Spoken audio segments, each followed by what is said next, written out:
Hey guys, so I watch a lot of Overwatch YouTubers here on YouTube, and I've gotten so much information from so many of them and ranked up throughout the past couple of seasons and recently hit Masters, and I usually play in around Masters now. Honestly, none of that information is really important, but I figured I might as well kind of introduce myself for one of these first videos. I was watching a unit loss video, and I found that recently a lot of the things that he's been saying I kind of disagree with to some extent. So I wanted to take his mute everyone and Overwatch voice comms experiment video and kind of respond to it. So, you know how I always go on about in my videos? Oh yeah, we should totally use voice comms. You should always talk, you should always communicate with your team because it's an Overwatch skill, right? But you should always join voice just to listen to, you know, any kind of commands that people might give. Now, I don't mean commands like, oh, you, get over there, why aren't you doing this? I just mean like simple stuff like that. So first off, I do completely agree. Using voice communications is wonderful when it is good. When people are not flooding the voice comms with useless chatter and actually giving good, correct information to their team, it is a wonderful, wonderful tool to use. However, unfortunately, most of the time it is not. It is used for flaming, yelling, or, you know, just being toxic, or just, again, pointless chatter. That stuff can be distracting and, well, is just annoying. What's worse than no communication, though, is when people give incorrect information. Bad voice comms are a lot worse than no voice comms.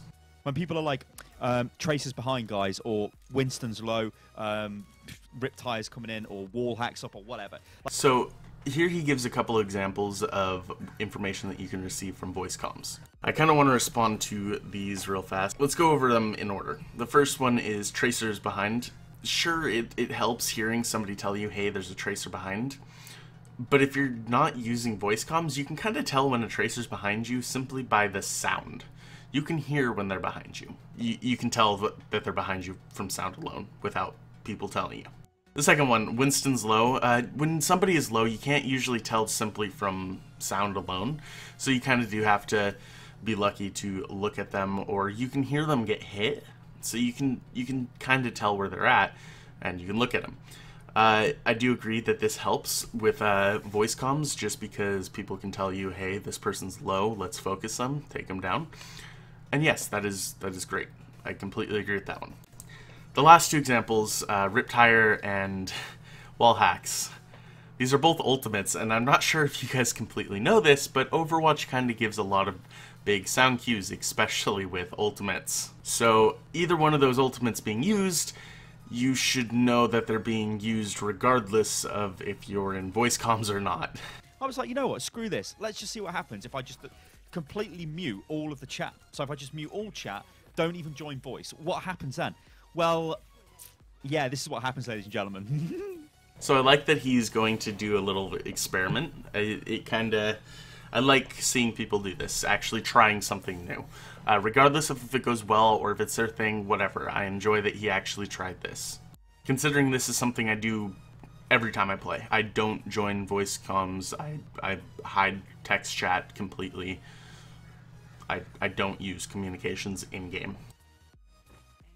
So we come into my first game of the day. Now, poor Steakbake had gone and decayed away some of his SR. He decayed down to 3,999. So it's not too bad. I mean, I think he was like 4.16 or something like that.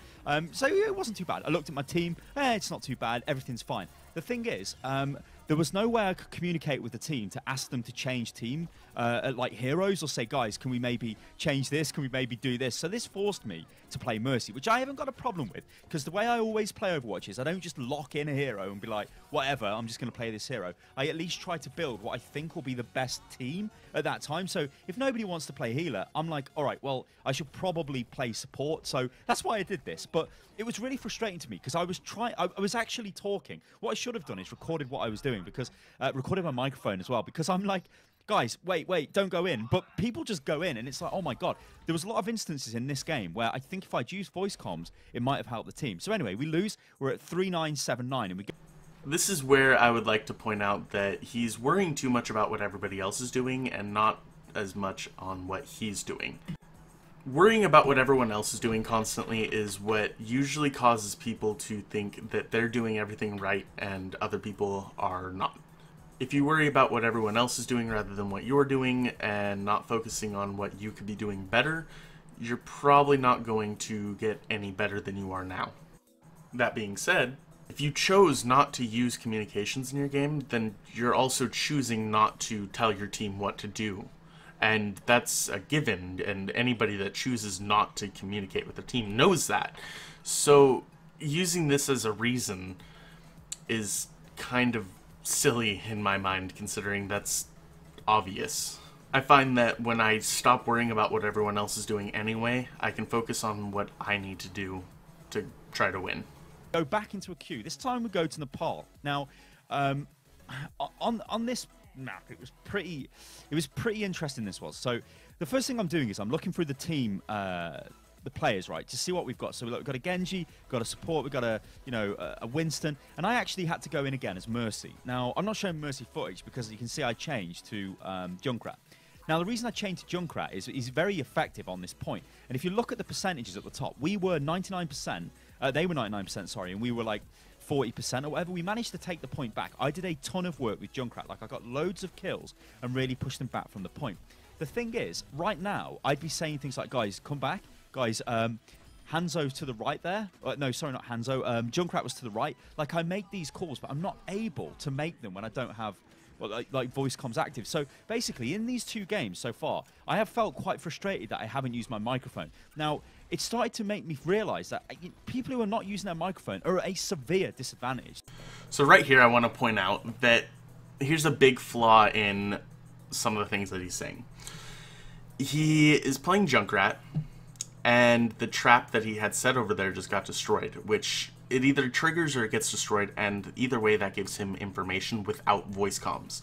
That tells him that there are people over there in that corridor because that's where he placed it. The thing about this is, with the sonic arrow that was up, you could see that nobody was really around that choke.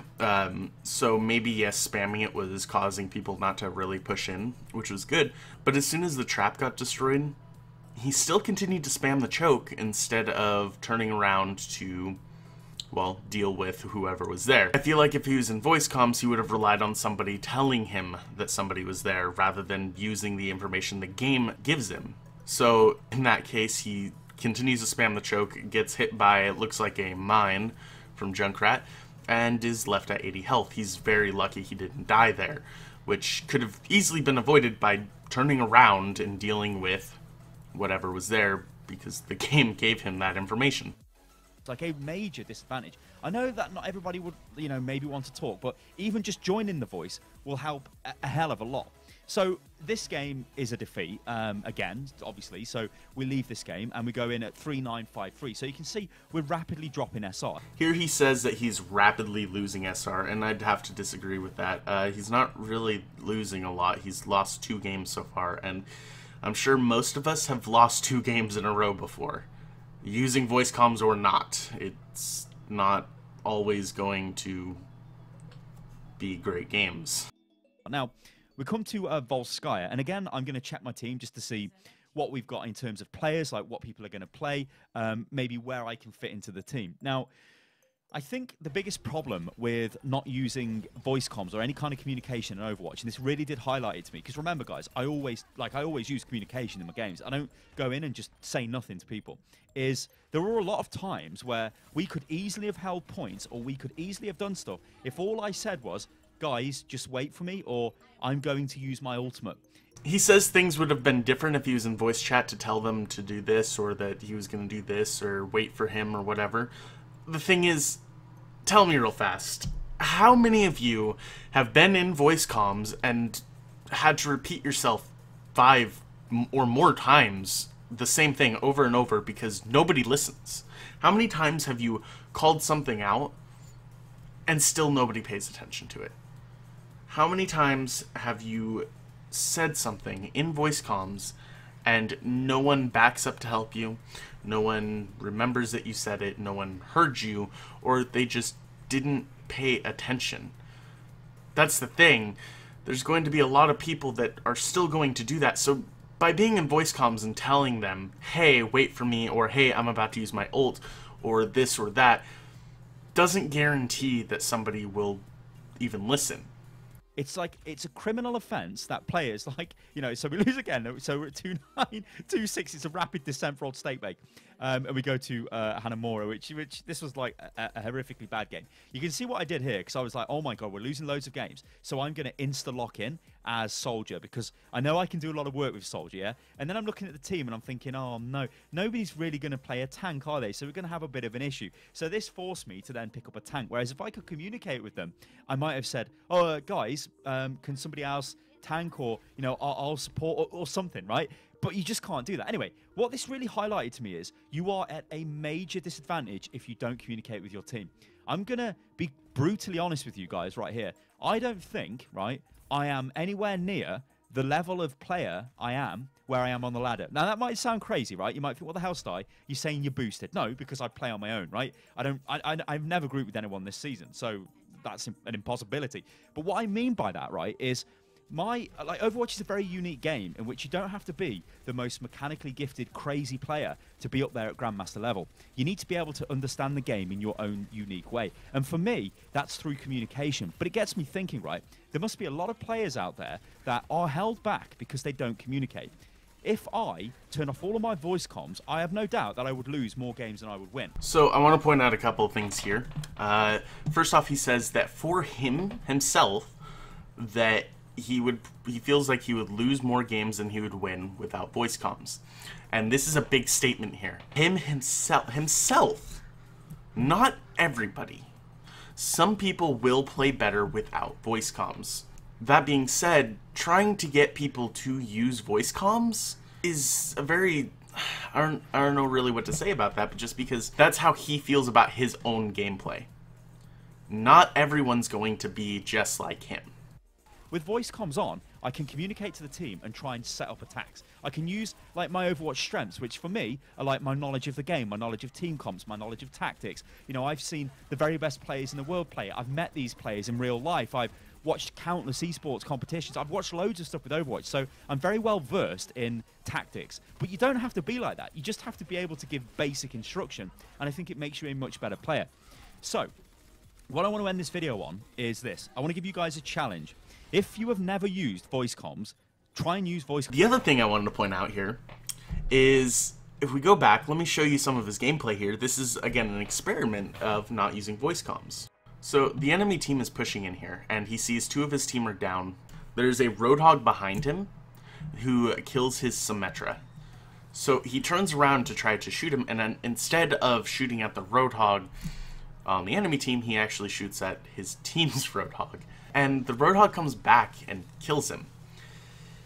My point here is that he relies too much on voice comms. So when he doesn't have it, he kind of gets screwed over. I'm not saying come up with the greatest master plans known to man. What I'm saying is just try and talk to your team. Don't make friends with them. I'm not asking you to do that, right? Just be amicable and friendly to people. Don't be toxic to people, and try and resist the urge to tell people to F off. You know, if they're like, oh my God, what's this Orisa doing? She's so bad. Get her out of the game. Can you swap our Mercy? She's so bad. If you are that player, don't rise to them. Don't bite it. Just ignore them and block them. That's all you've got to do. But yes, my challenge is, guys, go out there and use your microphone. Even if you don't want to use your microphone, join voice chat and use text chat. Try and communicate. He challenges people that don't use voice comms to go in and try using voice comms, and I want to challenge people that do use voice comms to go in and not use voice comms for a bit. I don't care either way, whether or not you use voice or not. It really doesn't matter to me. But I find that relying on voice comms a bit too much really impairs your game sense. Imagine how good you can be when you don't use voice comms at all, ever, and you pick up on every little audio cue in this game. You pick up on everything, and you get all that information that you could get from voice comms from the game itself. Now imagine being able to do that, and the thing is, you won't get incorrect information. Your team can give you incorrect information.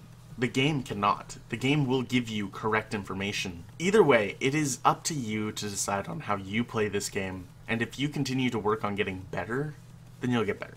My main point here is, if you rely too much on voice comms, when you don't have it, when your team doesn't join voice comms, when your team gives incorrect information, you're gonna suffer for it. If you learn to rely on the game sounds and the audio cues from Overwatch itself, you'll learn to focus more on that than the incorrect information somebody might give you, or when your team just doesn't communicate at all, which tends to happen a lot. With all that being said, I hope you guys enjoyed, and I want to bring this conversation to the comments section. Let me know what you think I am correct on, what I'm not correct on, and what your opinions are on, well, voice communications.